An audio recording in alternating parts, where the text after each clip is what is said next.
Ladies and gentlemen, lads and ladies, I'd like to welcome you back to the Slangin The Bizkit podcast. This is going to be the new Slangin The Bizkit, episode 24. My name is Dave Wheeler. I am the beholder of the greatest morning show in the city of Winnipeg, top morning show in the city by far, joined by starting right bench, number 33 on the ice, 69 in your heart, Mr. Travis Ridgen for the Motor City Rockers. He's fresh off hip surgery. Trav, how are you doing down there in the city of Winnipeg? Well, pooping's a little hard. I've managed to get it down to a science where I can get in and out in about 10 minutes, even if it's for a quick pee, but I got to sit down for everything, which is really questioning my manhood. Other than that, glad to be back in Winnipeg and looking forward to jumping on a train back out to the West Coast where the weather's better.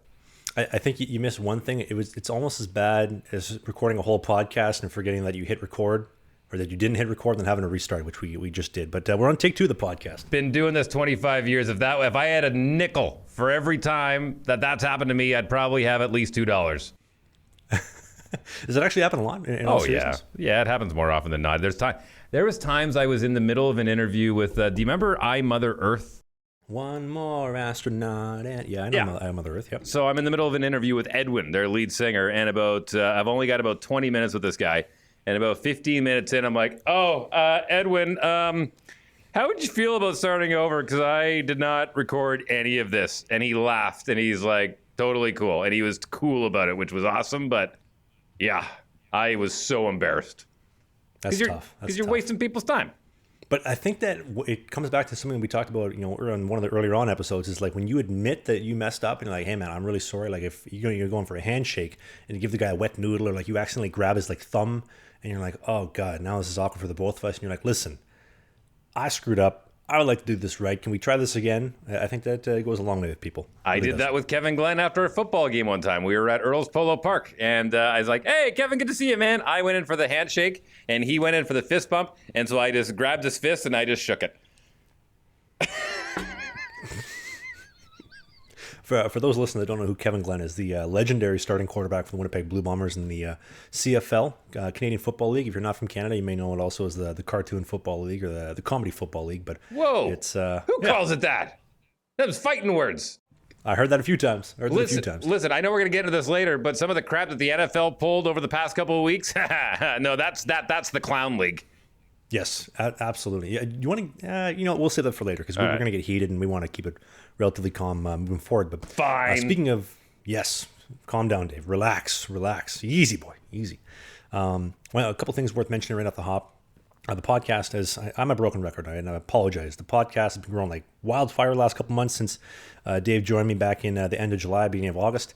And I want to say thank you to everybody for listening to the podcast, for making it possible. If you're on Spotify, Apple, the video version on YouTube, it has grown like crazy. And thank you so much for the people that have been supporting us on the Patreon page, which has gained a lot of members over the Christmas break. Thank you for choosing to financially support the podcast. I know we're not huge by any means or any stretch of the imagination.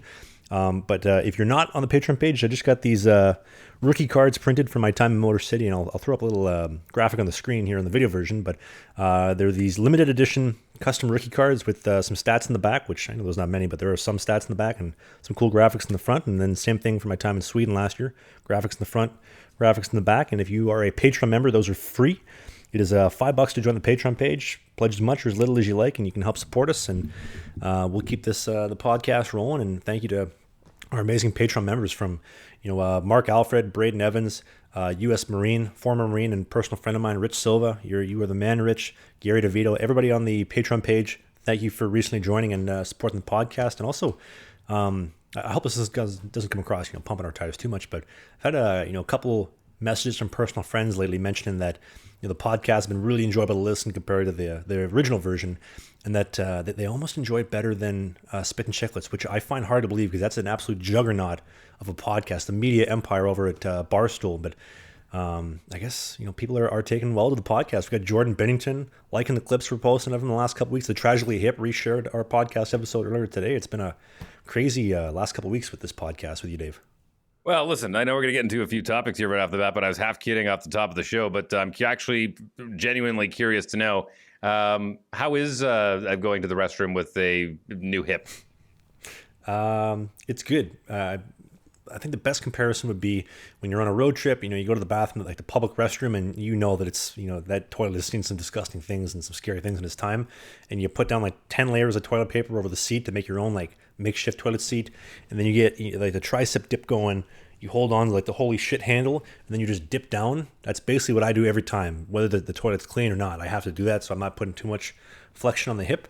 But outside of that, it's pretty good. I'm significantly more mobile than you would think post hip surgery. I just got on the bike today for 10 minutes, like the stationary bike at physio. Seriously? True story. Do you want to get into that? We'll get into the whole hip surgery thing since we're on it. Yeah. Like, is that you just getting too excited, or is that doctor's orders?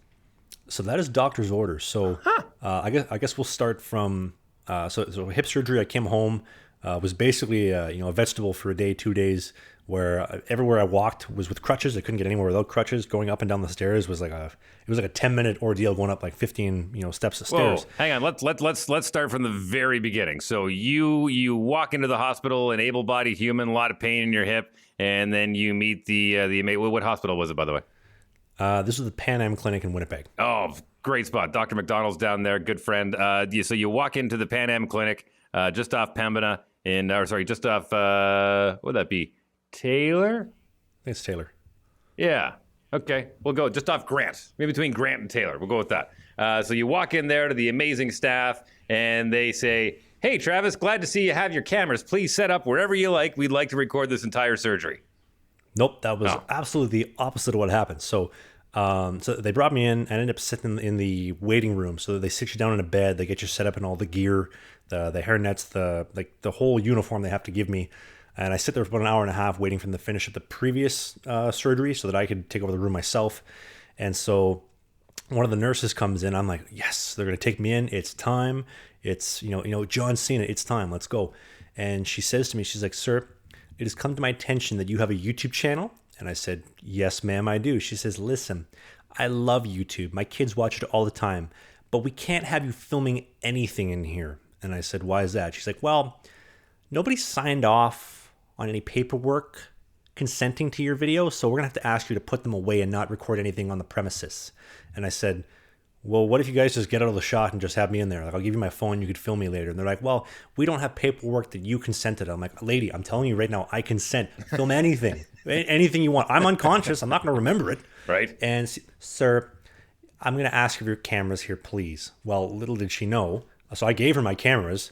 This right here, my phone, this I used for like half the vlog. So I got lots of stuff on here, filmed everything that I needed to. They wheeled me into before they wheeled me into the room, the anesthesiast came in and says, "Hey, we're going to give you anesthesia in the actual room, but we're going to give you something just to kind of like take the edge off. Because, when you get in the room, it's a very stressful environment and we want you to be calm." And I'm like, "Okay, sure." So they give me this and they're like, "Well, you're going to start forgetting stuff slowly from now until after the surgery. This just does that." So, okay, whatever. So they take me. I'm a little bit calmer. They wheel me into the facility on this trolley. They asked me, "Would you like to move yourself from the trolley to the station, or would you like us to?" And I said, "I'll do it because it's going to be the last time I get to do this under my own power for a while." So I get my butt-ass naked body up, dong out and everything, all 3 inches, rock hard, and I move myself from the trolley to the station. And the people are trying to hold this blanket over me so they can't see me naked. They're like, "Sir, we want to cover you." I was like, "Listen, it's nothing you haven't seen before. I'm not ashamed. This has been seen by many, many people amongst many locker rooms in Watertown, New York. Let's just get this over and done with and not make this any more difficult than it has to be." They sit me down. They said, "Sir." "No, sir, honestly, we have seen it before and we definitely want to cover you up."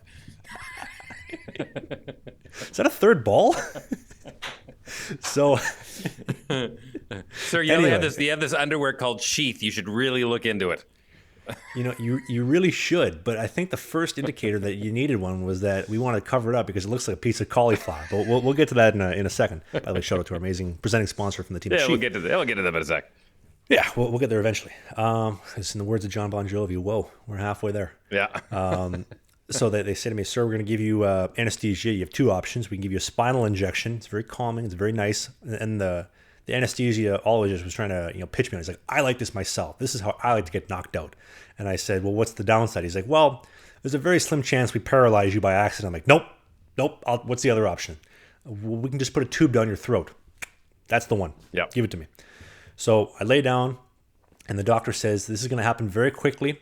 Just stay relaxed." And within like that quickly, the guy has this like breathing mask, and he just shoves it right on my face. And I said to him, I was like, "You're making me kind of feel a little uncomfortable." And that was it. out. Do you remember any of it? So I don't remember the breakdown, but the surgeon did call me a couple days ago, and he calls me up and he says, "Hey, I just want to give you a breakdown on what happened." So confirmed, your hip labrum was torn from the front all the way down the side. They graded that at a level 2 out of 4. So level 1 being minor, level 4 being unfixable, 3 being major. So I guess level 2 isn't that bad. The hip labor or the femur growth, the cam hip lesion that they call it, the doctor said it was larger than they expected, but I'm a larger man at 6'5", so it makes sense why it'd be bigger. Gave them a little bit of trouble, but it wasn't nothing too much. They were able to get rid of it and knock it all down. My femur cartilage was perfect, fantastic. Doc was really flattering me there. Take good care of my femur cartilage, and then the pelvis cartilage was a little bit banged up, but that was basically it. But I think the best part of the whole phone call before we got in the breakdown, Doc calls me and says, "Yeah, I just want to let you know that it went pretty good. I thought I did a fantastic job. I was really, really happy with how it came out. I thought, I stitched up the labrum real nice. I put down 4 anchors. Real good job, if I do say so myself. Your little femur lesion gave me a little bit of trouble, but, we knocked it down. No problem. Real happy with that as well. I thought I did a great job. I thought I did a really good job. We did it a little bit under 4 hours. They were quoting me at 3, so it took a little bit under 4. But I thought that was I wish that was like a post-game, hockey interview. You know what? I took the puck from behind the net. I walked everybody from Gothenburg to Stockholm. I walked the D-man, made him look silly, bent his ankles over, and I roofed of the goalie because he sucks. Sullied, I need a raise. That's basically what he told me in surgeon format. Well, are you happy with that? Because I certainly would be. It's a lot better than going into your mechanic shop and going, "Well, I did my best. I took my tie off and tied it around a few things that I wasn't quite sure if they're going to work or not. So I don't know, drive it around for a little while. If it breaks, bring it back." Or would you prefer to go into your auto body place or your mechanics and go, "Whoa, we fix this thing so it's brand new. We are the best mechanic crew around." And then they're giving high fives. I would much take option 2 than option 1 of "Well, so, I don't know if we got all that stuff off the bone, and hopefully the stitches hold together. I was really hungover when I was doing your surgery, so, fingers crossed. Take care." Trev, listen, I got to be honest. Me and our surgical staff, we went out to Teasers last night. We had a little bit of a long night, and I got a little bit crippled, probably a little bit more than I should have. I did not sober up. We're just trying to get pucks deep. We're trying to get them in hard. We're trying to hem them in deep. We're going to bring out the big guns and hope for a big third period. And that's all I can do is just hope for the best. No, yeah. I like his approach we went to a cabaret because I wanted to remind myself. It was like practice. I wanted to see how the hips moved properly before I went in to operate on hips. Had to see how they move. That's what we want. That's what we're trying to get tomorrow for Ridgen. Right. And that's the kind of ability he needs. Get that man back on the post. That's the pole. The post. Get that man working the corner in Watertown, New York. Or Fraser, Michigan, sorry. But so anyway, so surgery goes well. And so apparently after they brought me back into the waiting room, and I slept for about an hour. And then I remember I woke up and the nurses were shaking my arm. They're like, "Sir, we got to go." And I told them, I cussed at them. I said, "No, I'm not leaving." Jordan Bell from Wolf of Wall Street. "I ain't leaving. I'm not leaving. I'm not going anywhere. You're gonna need a wrecking ball to take me out." And so they ended up waking me up. They're like, "You got to go home." And I was like, "Why?" I was like, "Everybody's gone. You're the only one left in the building. It's 7:30. Let's go." And I was like, "Okay, fine." So at this point, this is what they were telling me, and I don't remember a lot of the stuff that was going on at this point in time, and then it slowly kind of starts to fade back into my memory when they had me out of the building. But after the surgery, because they took my cameras, but they didn't take my phone, I started recording some clips in the clinic that I don't remember recording, and there's one of me in the nurse lady, and it'll end up being in the vlog soon. But so I got the story or the clip, and I'm thinking, "By the way, have you ever heard of Ric Flair?" And I said this to the nurse lady, and she says, "No, who's that?" And obviously I'm extremely high at this point in time. I'm like, "Well, he's the wheeling, dealing, diamond ring wearing, kiss stealing, jet flying son of a gun." And she's like, "Oh, that's very nice." And I said, "Oh yeah, and I'm having a hard time holding these alligators down." And so she ends up wheeling me out on this cart, and she's trying to open up the doors because they have. Tell me you have that on video, please. I have it on video. Maybe there's a way to put it in the podcast in the video version. You'll hear the audio if you're in the car, but it'll be in the vlog soon. And so obviously the nurses, they have passes to get into certain rooms in the hospital, and so I have this video of the lady trying to scan the car key in, and I have my phone and I'm like, stop. And I'm like, I got it. I opened, and I told her I opened it up with my mind, my mind powers. I was opening the door. Jedi mind tricks. Basically, and I'm looking at the video and I'm like, how high was, how many drugs did they give me? And so then she's wheeling me out of the place, and I got this cup of water, and I was like, I got my water. Woo! I guess it was too much Ric Flair. And then they handed me off at home, and I sent Dave a clip. My mom filmed a clip of me sitting at home. My mom's like, Travis just got home from surgery. He's really high. They fixed his hip, and then I was, I guess, pissed off. I was like, but they didn't fix my 3-inch hammer. I mean, because they spend 4 hours fixing my hip, and the hammer's not fixed. That's a real major problem. But the real, I guess, moral of the story is that whether you have a north-south or an east-west problem with your hammer, you got to get a pair of underwear from the team at Sheath Underwear, a presenting sponsor for the podcast. They've been back with the podcast since day one, since we rebooted in July. And Mr. Dave Wheeler and I are very proud to present Sheath every single week and wear them. I mean, I got them on right now. My hip's busted, but I still got a pair of Sheath on, and I'm cool, I'm calm, and I'm collected. And I'll tell you why. Sheath have the dual pouch technology, and the dual pouch is a segregated, separated compartment that holds your dick and your balls, your biscuit and your basket into 2 different compartments so that they breathe. They're not touching. They're not sticking to the side of your leg. They're not clumping up on one side, kind of like a full laundry hamper full of towels. It feels nice. It feels aerated. And their bamboo mesh technology is incredible. It is cooling. And I promise you, if you get a pair of Sheath underwear, I know the New Year's resolutions have kind of passed, but make this your new Year's resolution. I know you forgot about your last one. You didn't go to the gym. You haven't been eating right. Get yourself a pair of Sheath underwear. And you can do so with a link in the video description or a link in the podcast notes. The code BISKIT69 is going to get you 20% off, the best underwear money can buy, only at the team from Sheath Underwear. Okay, so here's the deal. I wore my red Sheath underwear so Team Canada can thank me for their gold medal because I didn't take those off for the entire tournament. You're welcome, Sheath. I'm sorry to my wife, and you're welcome, Team Canada. Almost everybody won here. Almost. Yeah, almost everybody. But going back to the clip that your mother sent, pretty sure you were cheering for the wrong team most of that game. Yes, I did realize. So the surgery was done the night that Canada and USA were playing in the World Junior game, and I didn't realize it until after that I was actually cheering for the wrong team. I was cheering for the US. I was celebrating the goals and and everything. And I said to Dave after, I was like, I think I was cheering for the wrong team. I thought we lost 6-2. We won 6-2. I was so out of it at the from the surgery, but outside of the loopiness and everything went really well with the surgery. I'm getting mobile. I'm getting around and everything, and all things considered, I'm really happy. I mean, I'm going to Vancouver later this week with my beautiful girlfriend to set up shop full time for the next little bit after we recover, and yeah. Yeah. Now I'm curious because number one, there's different stages of recovery for different types of human beings. I mean, for a guy like me, if I went in for hip surgery, they're just like, yeah, you can probably go back to doing the radio show like tomorrow. No, a little easier. As far as being able to walk down to the grocery store in Kitsilano and grabbing some food for you, probably within the next 2 weeks, I would say. But did they give you a time frame on when you're allowed to get back into the pads and start doing some butterflies? Yeah, so skating, the goal is to have me skating by June. Now, I think they're legally required to tell me these things, so they're not holding out false expectations for me, but June is the goal. The surgeon did say, considering the degree of damage to my labrum and the amount of bone they had to take off the femur, that if it was July, don't be upset. July is still a good time to be back on the ice, balls out skating. But I think that even if I didn't really even get an off season, didn't really get much time to train, I think just fixing the actual hip issue, getting healthy, and having this new range of motion, this extra 20 degrees of internal rotation, I think that's a win in itself.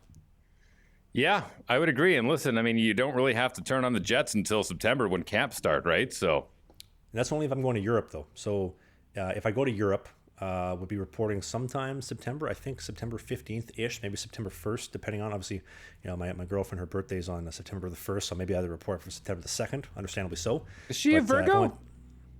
She is a Virgo, yes. She's a Virgo. Yeah, good girl. Also, shout out to, this is new, but shout out to her dad, Jay. She went home at Christmas time and told her dad and his brother about the podcast that, Dave and I do, this podcast you might have heard of. And apparently they're listening. So, Jay, shout out to you. You got an awesome daughter. She's really funny. She's like my own personal stand-up comedian. She's so damn funny sometimes, and she makes me damn right happy. So, yeah.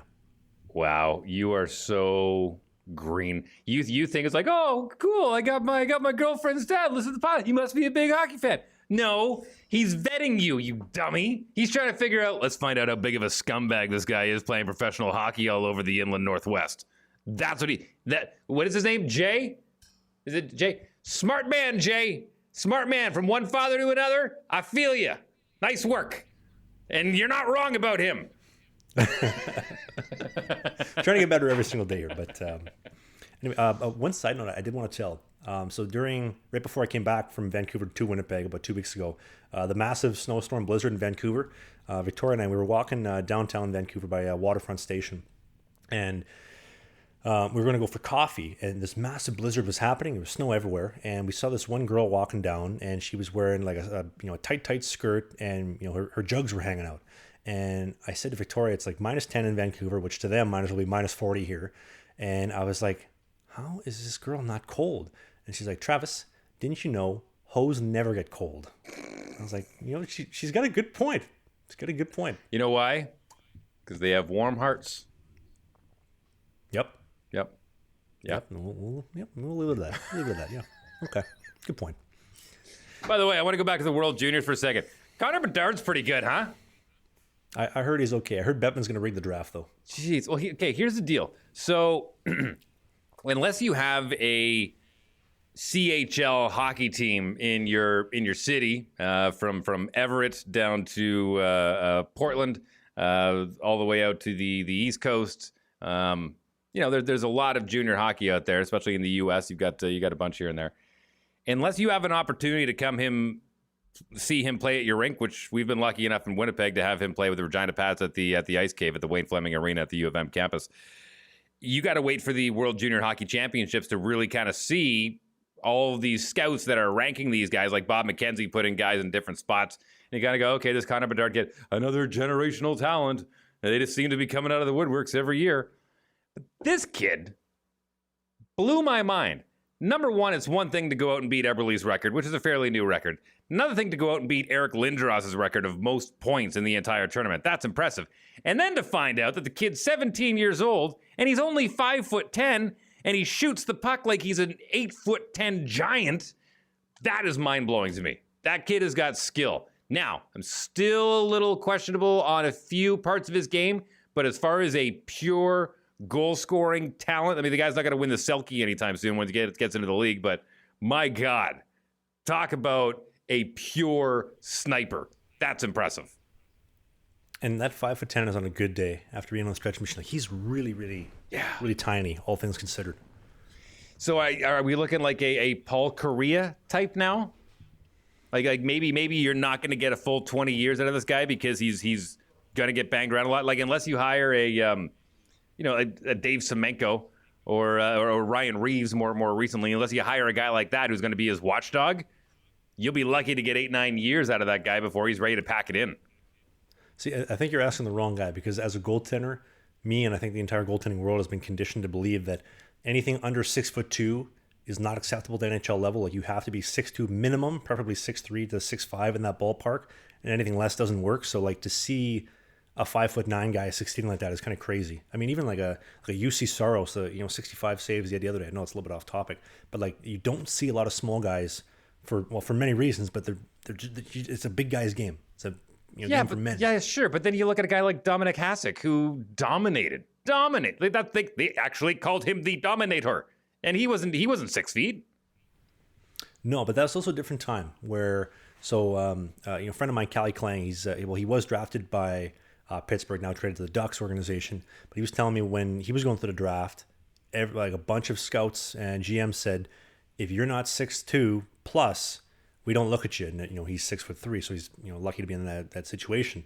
But I think it's the numbers game of now goaltending specifically, because obviously I'm not as knowledgeable when it comes to player stuff, but if you can have a 6-foot guy versus a 6'5" guy, when the game gets faster, the pace intensifies and guys are smarter, the 6'5" guy is going to get hit more consistently by luck than the guy at 6 feet. And it's just the reality. Like, you take up more net. I know the old sumo analogy doesn't exactly work, because you still have to be able to move that mass in position in the center of the puck, in the center of the net to get hit.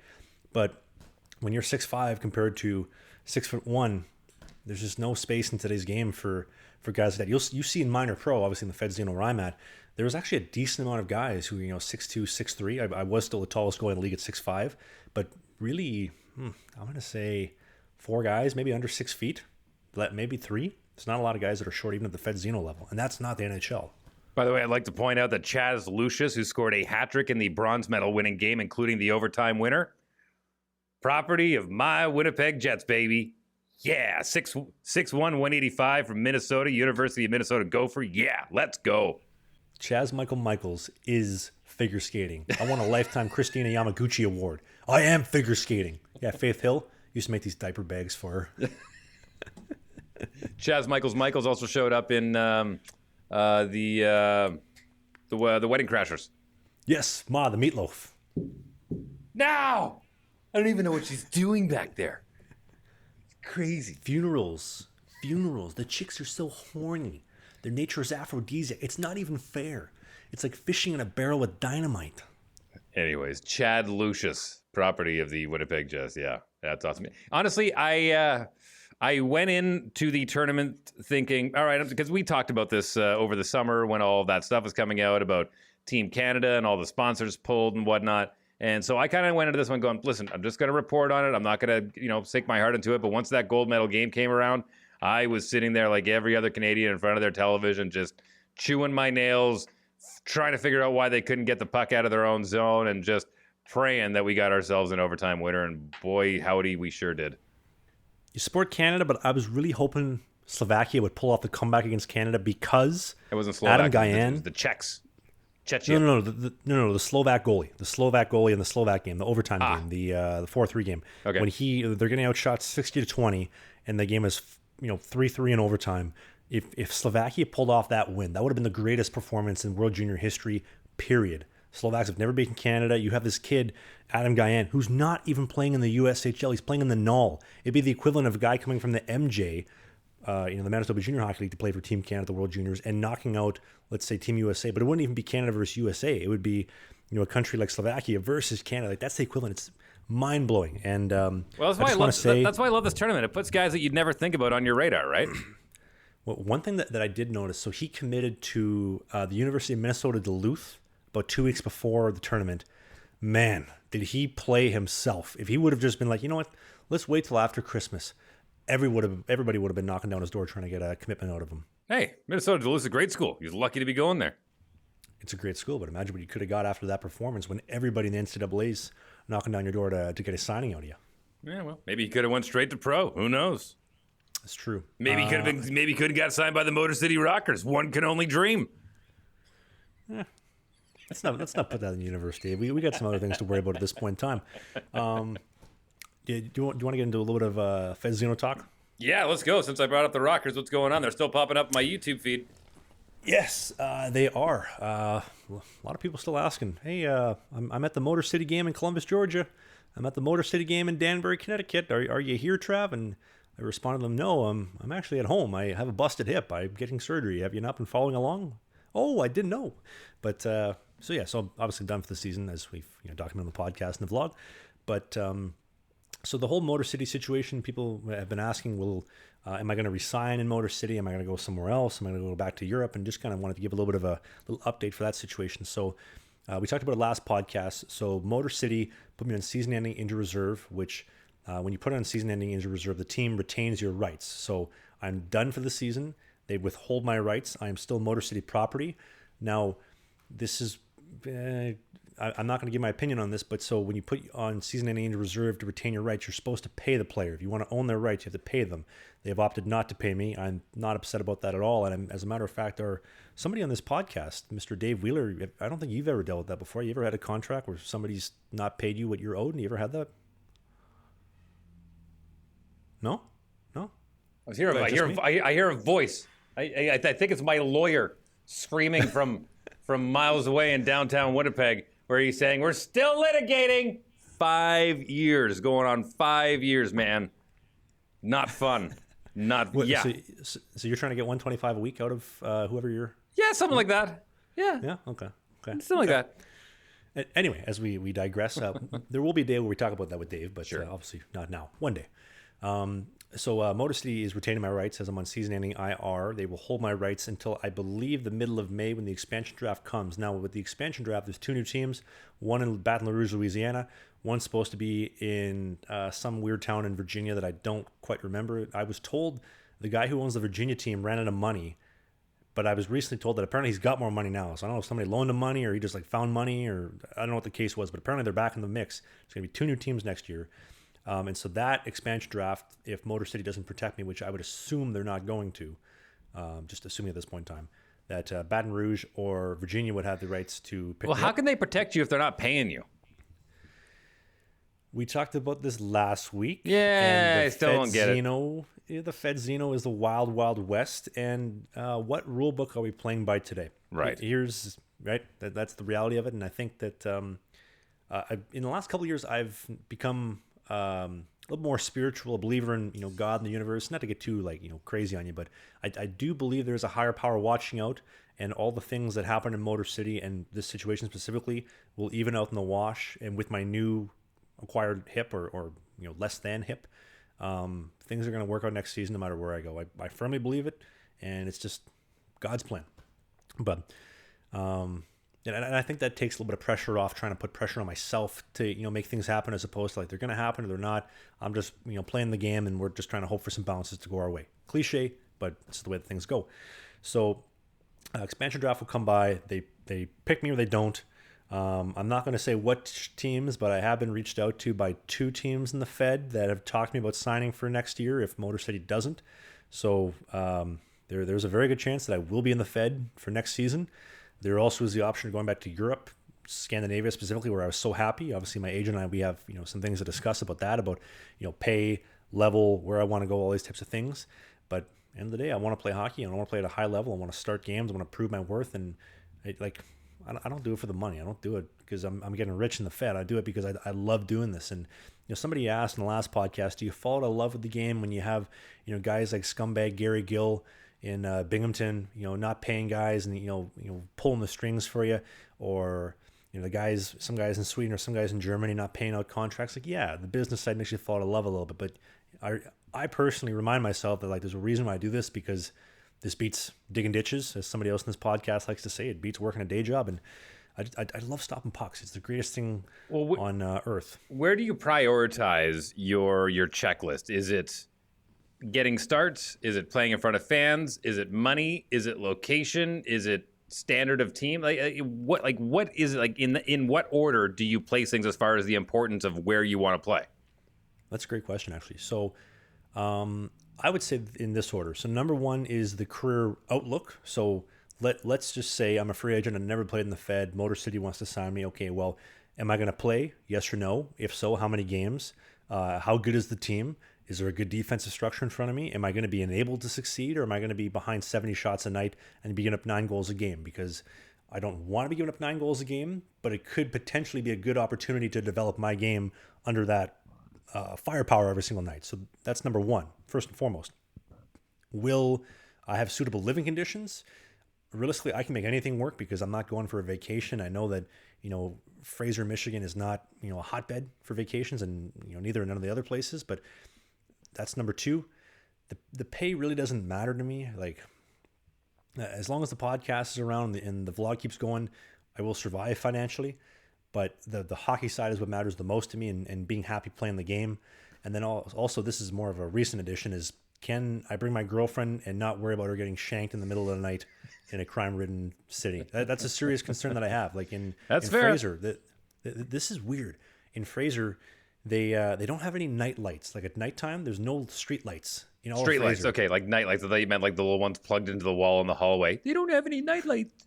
I need my night. When you're walking down the street, there's no lights. So I was thinking to myself a couple times walking at night, thinking if somebody wanted to whack me, it'd be so easy. And obviously that doesn't make me comfortable. Bringing my my beautiful girlfriend, my best friend, to come watch me play and come stay for a week. So that's also on the priority checklist. But that's basically it. I mean, I think any team is going to let me film my videos. I think any smart team knows if you bring me on the team, you're going to make money. If you bench me and or have me just practicing, you're going to lose money and lose viewership. If you have me playing games, the team is going to make a shit ton of money.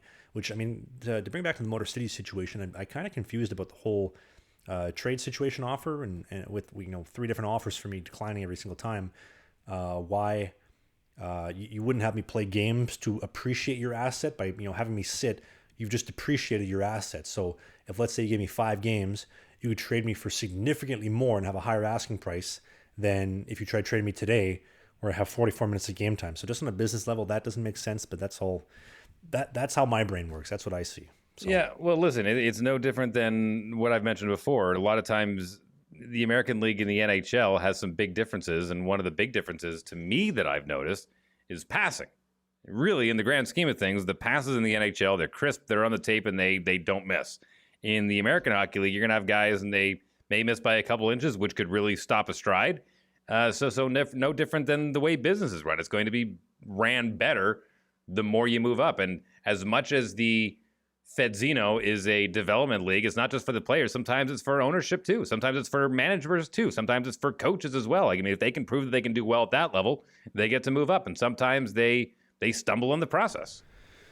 People don't realize too that people want to trip that there's not a lot of money. Well, guess what? You'd be tripping an SP guy for making $250 a week. You'd be tripping a guy on the coast for making under $20,000 a year. At the end of the day, we love hockey. Is that what the guys on the coast are? Well, hang on. That's the guys in the ECHL are making. So this that's got to be the high end guys. No. So here's the deal. So in the Fedzino, the salary rules are $125 a week to $250 a week over the table. I know a guy in the league who's getting $1,000 a week. I'm not going to say who. I'm not going to say how much over and or under the table. I think that if you listen to the podcast, you can probably put 2 and 2 together. But there is guys making $1,000. I've heard there's another guy in the league making $2,000 a week. I'm just going to leave it at that. Obviously, those are under the table deals.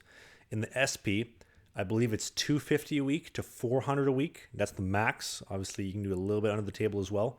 In the coast, I believe the minimum is $425 a week for just a coast deal, and I believe that averages out, with everything else, with 21 grand, it might be 20 grand even, so 20 grand US, and that's obviously before taxes. So I don't know, you're pulling up maybe 17 grand, 18 grand by the time you're all said and done if you're playing the coast for a full season. Okay, that sounds bad, because I heard you say 120, and I knew in the American League that some of the higher end guys, like really high end guys, were getting like maybe 200.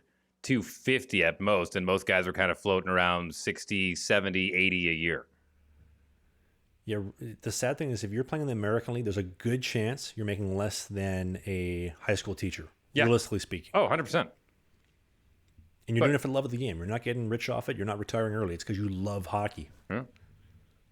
Isn't that why we all do what we do?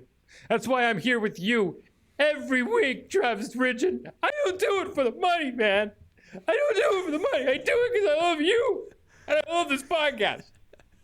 Can you believe that? If you want. I just got flashbacks to Tony Romo, Terrell Lowe in 2007. That's my quarterback, man. That's my quarterback. That's my quarterback. That's my teammate. You can't do that, man. That's not fair. It's not fair. That's not fair. Big alligator my co-host, tears. man. Oh man. Speaking of the NFL, really quickly, I know we want to wrap up here quickly, but you gotta be kidding me. You have got to be kidding me. You got the National Football League, one of the biggest juggernauts in all of professional sports around the world, saying they're going to flip a coin to decide a seeding. Like, come on. That's a clown show. That's embarrassing.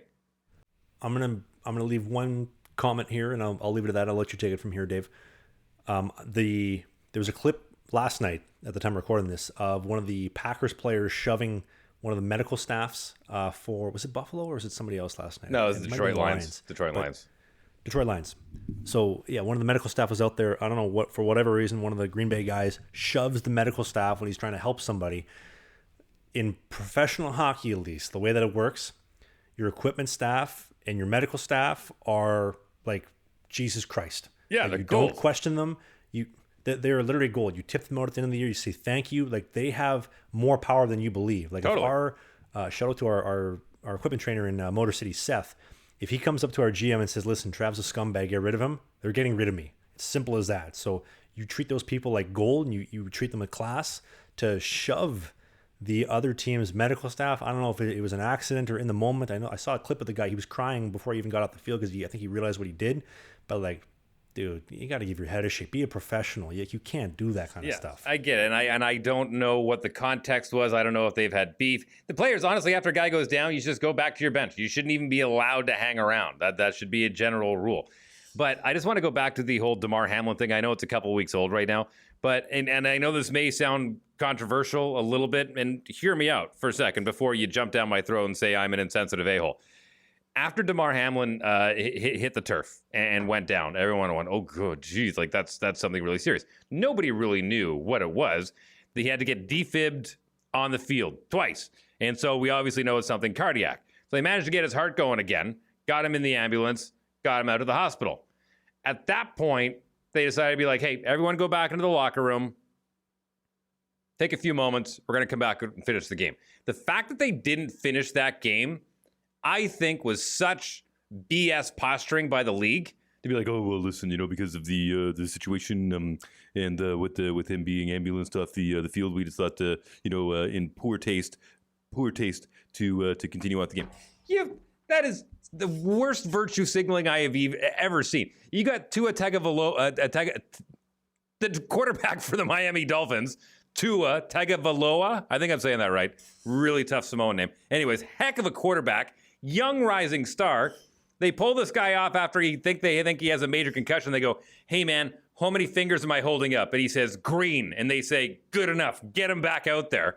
So you can't tell me that the league's like, oh, the league made a good call there because of the situation of the player that was on the field. Meanwhile, they're sending guys back out who have got major concussions back out on the field. And then after he gets concussed again, they're like, maybe we should hold him off the field for a week or so.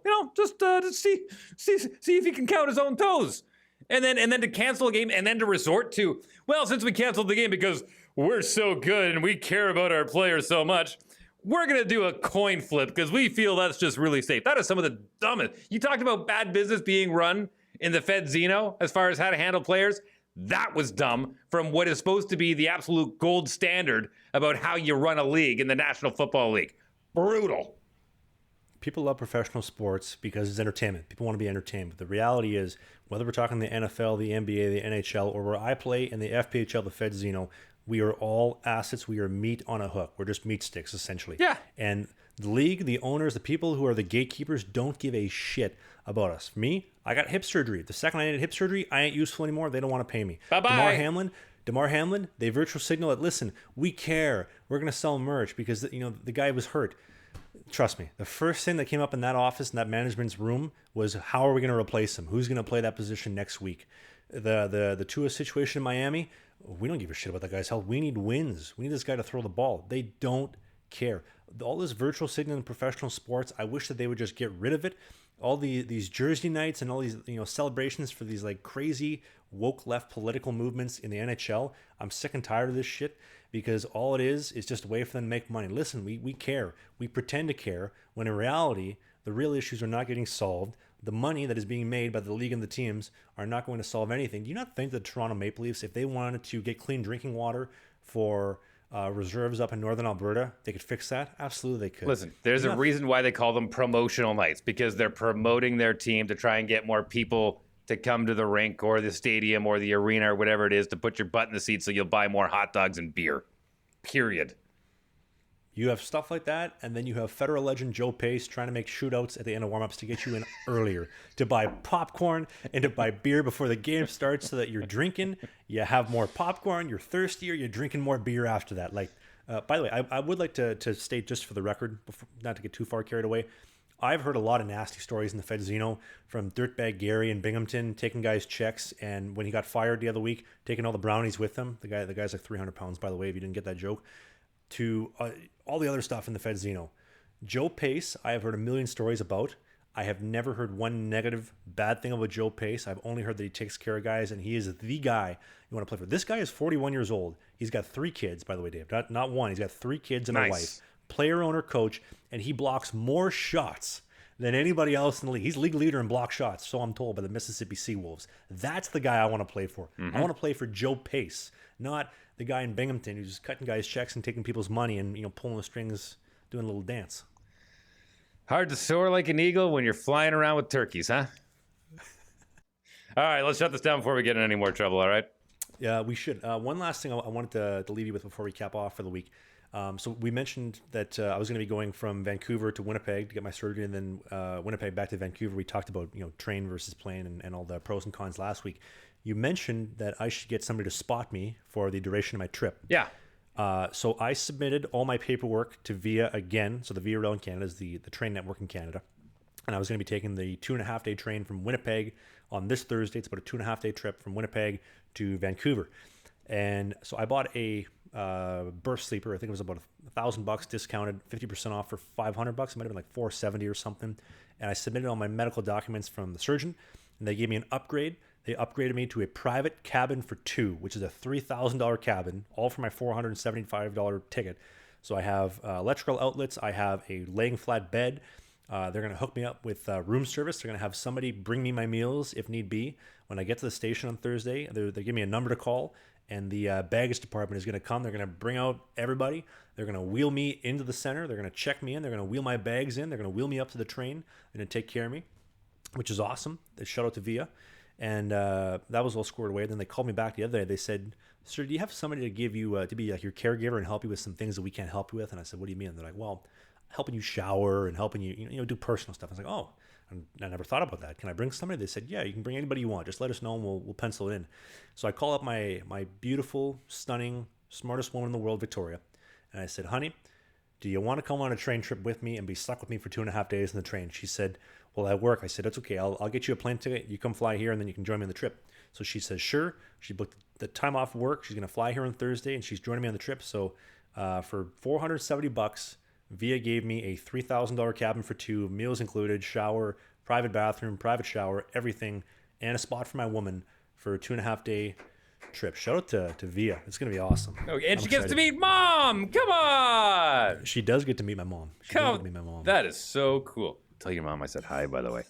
While you're, do me a favor. While you're on the train, you can download a brand new podcast. It's actually an old podcast, but it's a new podcast. Season 4 just dropped of the Wheeler After Dark podcast that I do with my amazing wife, who you met on this podcast a few weeks ago, and one of my best buddies, the Sad Jaguar. Not for the light of heart. It's got the E tag on it for a reason. Don't recommend it for kids under the age of maybe 16. But yeah, check it out. It's called the Wheeler After Dark pod. So there's Wheeler in the Morning. That's the radio show. Wheeler After Dark. That one's once a week, and you can download that every Monday after dinner.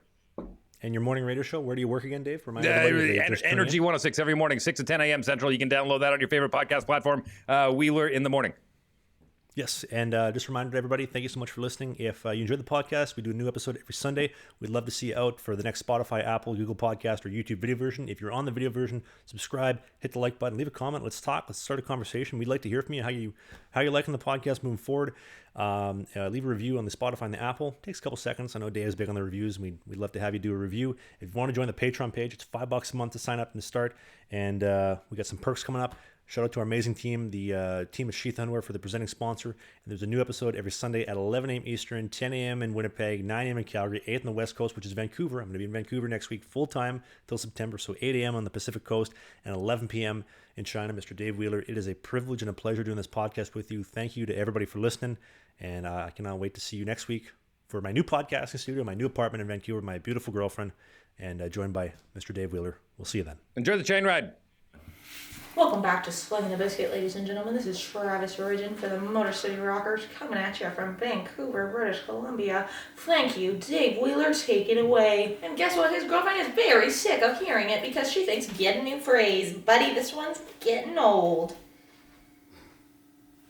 Welcome back to the Slangin The Bizkit podcast. This is Travis Origin. I'm coming at you live from Vancouver, British Columbia. And my girlfriend's apartment. From our apartment, thank you.